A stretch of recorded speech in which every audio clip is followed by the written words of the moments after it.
Have you ever wondered why some people seem so lucky? Is it really luck or something more? On this podcast today, I will explore the concepts of luck and synchronicity and the third door in achieving your goals. Welcome to the Miles to Zen podcast. I'm so glad you're here. I recently read The Third Door by Alex Banayan, and there were many parallels here between Alex's journey and the concept of creating your own luck. People always used to tell me I was so lucky, and in many ways, I was. I still am. I grew up in Canada, had two loving parents. I got to travel. My mom insisted I learn French. I had a horse, I had cats, a dog. As far as luck went to start out with, I was lucky beyond measure. However, that wasn't what they were talking about. They were talking about the fact that I got to travel, that I lived in Europe, that I had an internship at the UN, that I got a scholarship to a university in Greece, and then I had jobs afterwards where I traveled to amazing places. And I recently read this book called The Third Door. An excellent book. It's about Alex's quest to uncover the secrets of success from some of the most successful people. But really, the book is about his journey to get there, to get to the interviews and his lessons along the way. And we all have lessons we've learned along the way.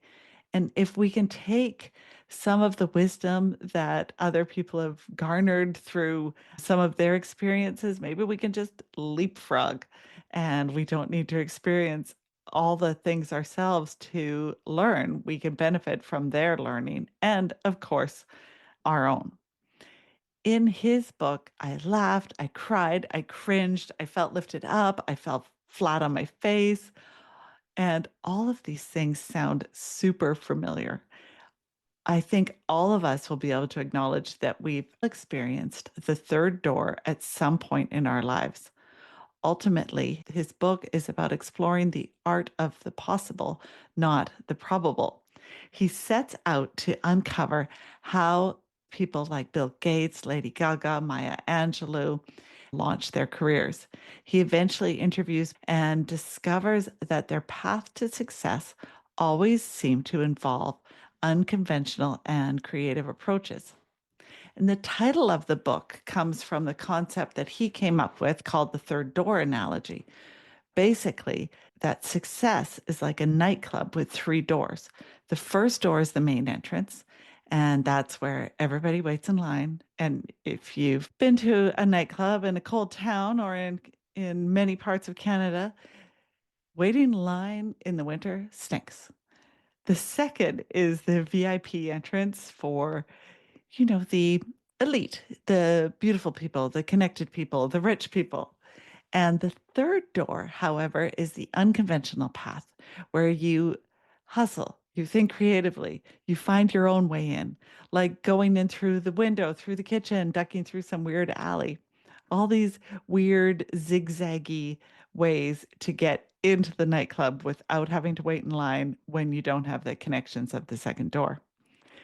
So, this book is one part about the wisdom that he had shared to him, and the other was really about getting out of his comfort zone and continuing to take action by being prepared and creating his own luck. So, I want to dive into this concept of making your own luck. Alex talks about one point of speaking with Chi Lu, who was an executive VP from Microsoft. And Chi Lu describes luck like a bus. The next one is always coming. So you don't need to worry about, missing the bus. But if you don't have the fare, i.e., if you haven't done the preparation, you can't get on the bus. And I also realized just this morning that creating luck is like allowing the universe to set in motion synchronicities.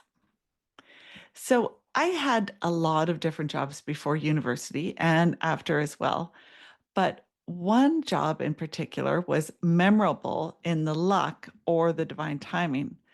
I'd been applying for internships at the international organizations like the UN or the Red Cross, and I was pretty far away from that goal. I was living in Paris, which was super fun, and I was going to school at the Sorbonne and I was working, and one of my jobs that I worked at was at Planet Hollywood.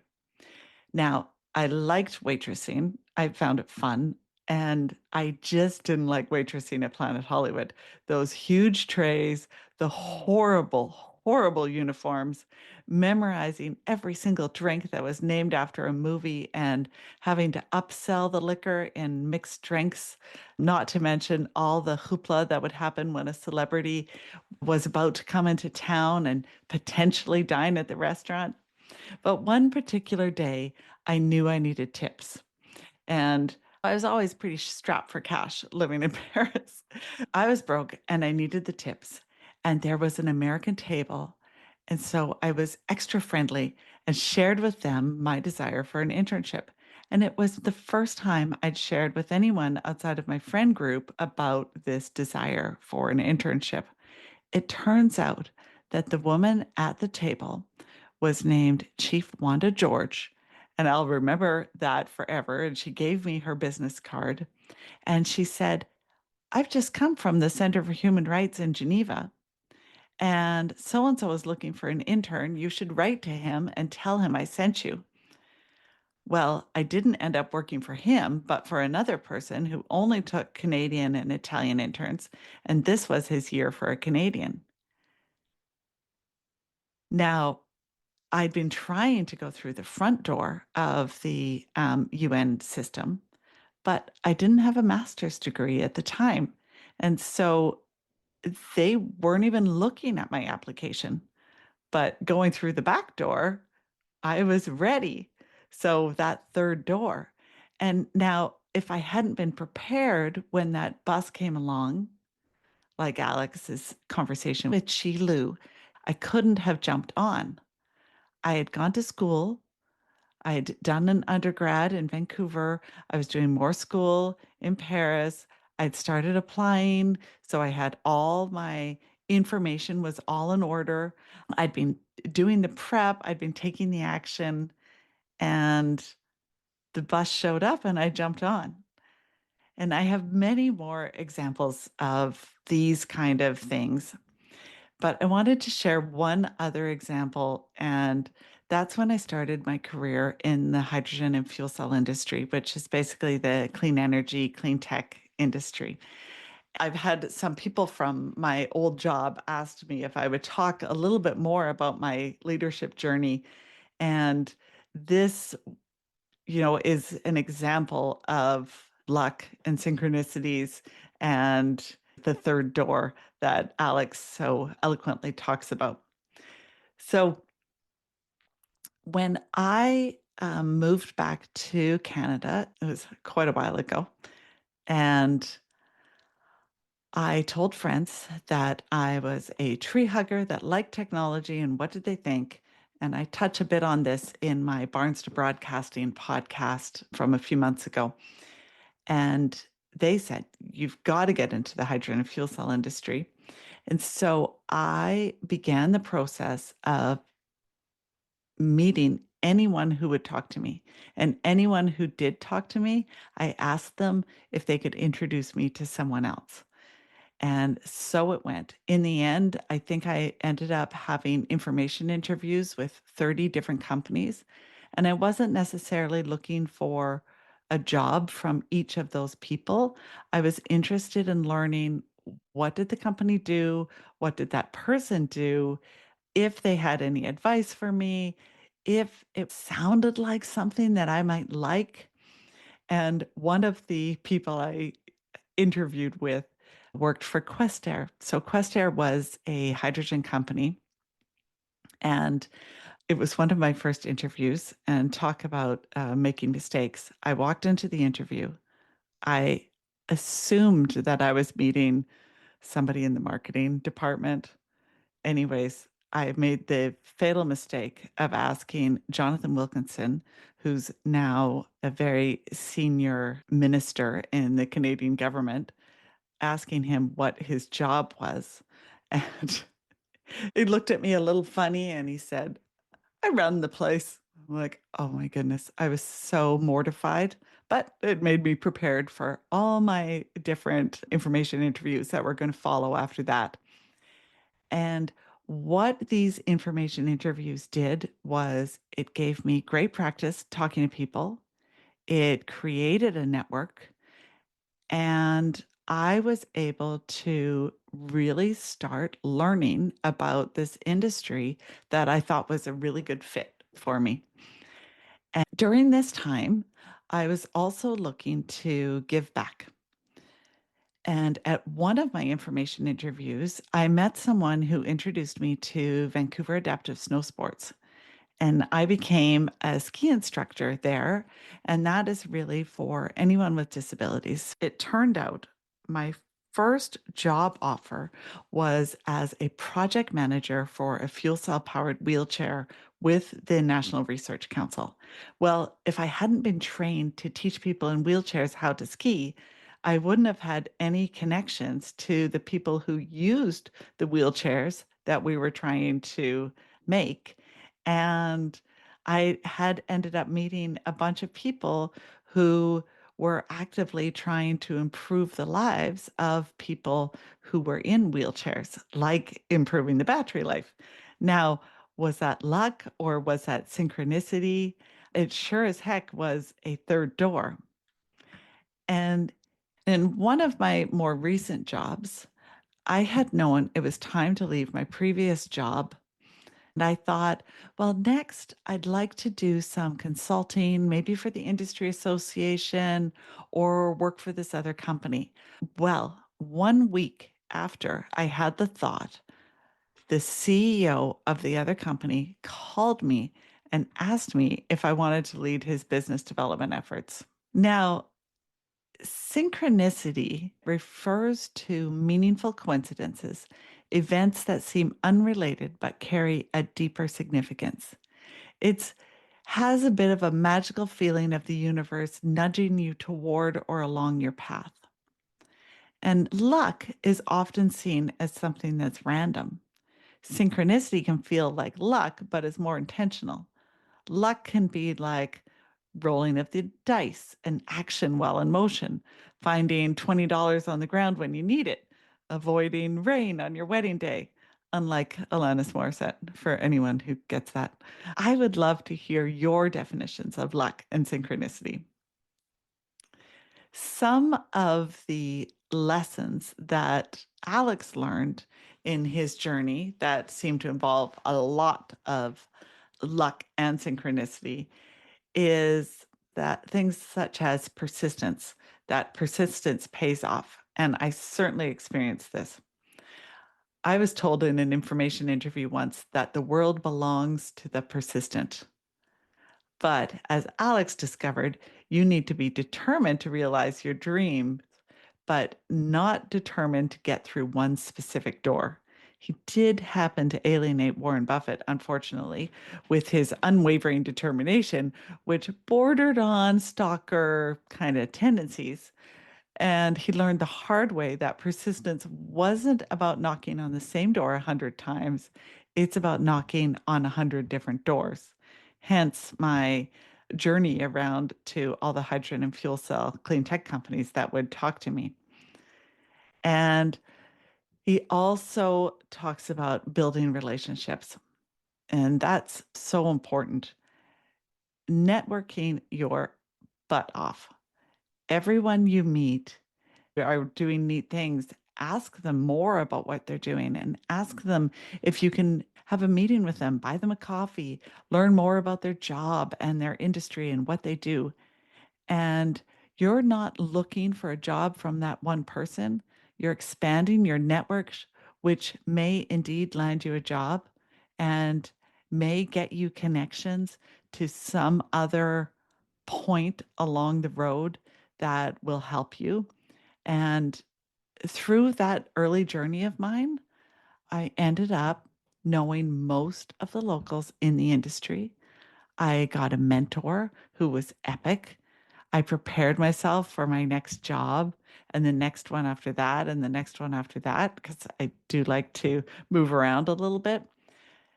And if I hadn't done that foundational work of networking to go and meet all those people and have all those information interviews, I wouldn't have been as successful in my career. And most industries are really a relationship business. The other piece of advice he talks about, he says, is embracing setbacks as learning opportunities. And that lesson is really worth repeating, especially when you fall on your face. If you aren't failing, you aren't trying. As Alex says, the opposite of success is not failure, it is not trying. And one of his last lessons I wanted to highlight is hard work today for gains tomorrow. And I always tell people that any work you put in early is so worth it. This is a lesson that I try to share with my, it's not as obvious because as we know, it's hard to teach our kids, but go to school, learn the thing. Time will pass anyways. And you can reach the end of the year with a completed book, a podcast, a master's degree, whatever the thing is, just do it. Take action. People say, if you want something done, give it to the busiest person. Now, things are changing in my viewpoint in that I think we need to be really careful about how much we glamorize busyness and how much we say yes to, as this can lead to burnout. But starting in my busiest of times, and I really wanted to do a lot of writing and learn more things, I woke up at 5 to read, to write with a coffee. It's still my favorite time of the day. And I look back at all those journals that I filled up, and they're really inspiration and ideas and fodder for stories that I'm writing now or a whole number of things. And you can often find the time. Just do that dreadfully uncomfortable thing where you look at the screen time on your phone and realize how much time you actually lose scrolling. And what those use stats are kind of cringy for most of us and make us also realize how much time we actually do have to improve ourselves, to do things that will change our lives. So I am a big believer that taking action and doing the prep really creates our luck, just like what Alex was doing in the book. And synchronicities will show up the more you are open to it and the more you notice it. And when you do notice it, acknowledge and express your gratitude for it, because the more you recognize it, the more you'll see it. I'll continue to share stories about this as I just love the synchronicity stories.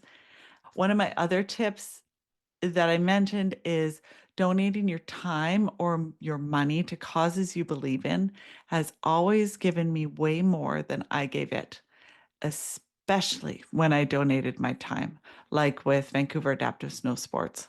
But I also had the same lucky breaks and synchronicities happen to me when I was volunteering for the Red Cross and in examples. Also, your dream job may never be published. And if I think back to creating my own luck and being in the right place at the right time for the synchronicities to happen, almost all the jobs I had didn't have job descriptions. I got to create them. I got in front of the right people with all the networking, and they knew that I had the skill set that they needed, but they just didn't know how to write that down on paper. So most of the time in my jobs, I got to write out what that job description looked like. It all came from the networking. So your dream job will morph and change as you continue along your journey, and let it. If something no longer feeds your soul, and it's then it's time to understand why And if it's the job and not you getting in your own way, change it. You only live once. It's scary, but change it. To wrap up, your ships are always coming in. When we think of like our dream jobs and our dream opportunities, well, just like Alex talks about with the buses, I think of it in terms of your ships. You don't have to worry that you've missed the one ship. More ships are coming in.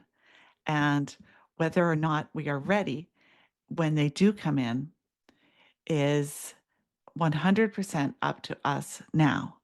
If we're sitting on the couch, lost in Netflix all the time, the likelihood that when our ship comes in, we may not even recognize it. We may not have any idea that that ship's in the harbor waiting to carry us to something really great. So, success not only favors the brave, it favors those that take action. Continue to show up and invest in yourself, learn the skill, read up about the company, take the course, get that information interview.